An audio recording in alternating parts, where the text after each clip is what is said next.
say that the VJM04 is mechanically a very straightforward evolution from VJM3, but undoubtedly the biggest changes that we saw over the winter were aerodynamic. With the removal of the double diffuser, that resulted in quite a substantial loss of downforce, which we've spent the winter trying to recover.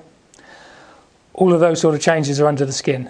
From the outside, the biggest change you'll see is a move to a roll blade type roll hoop. And this gave us a small packaging advantage, we felt, so we went down that route.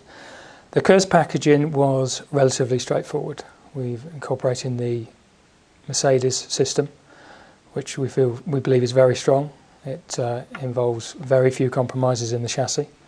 Located under the fuel cell, we believe that would be a strong advantage to us in 2011.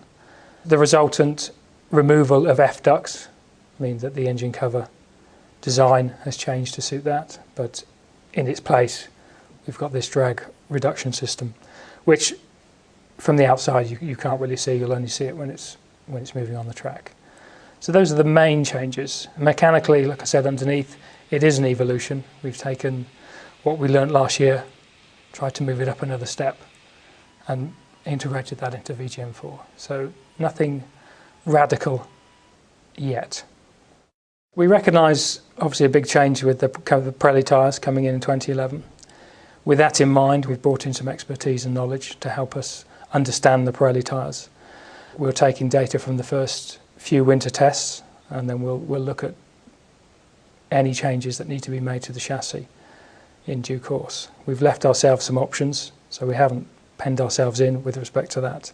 We just want to understand the tyres more fully before making any major changes.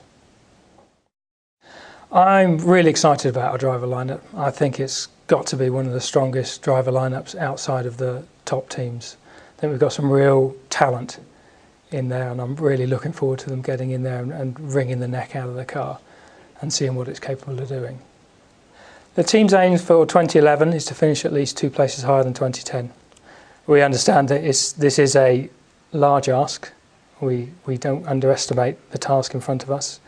The competition in the middle of the field is extremely fierce, and we think that's going to become even tighter in 2011 with the introduction of the new aerodynamic regulations and the tyres. So we know the fight's going to be hard, but we're up for the fight.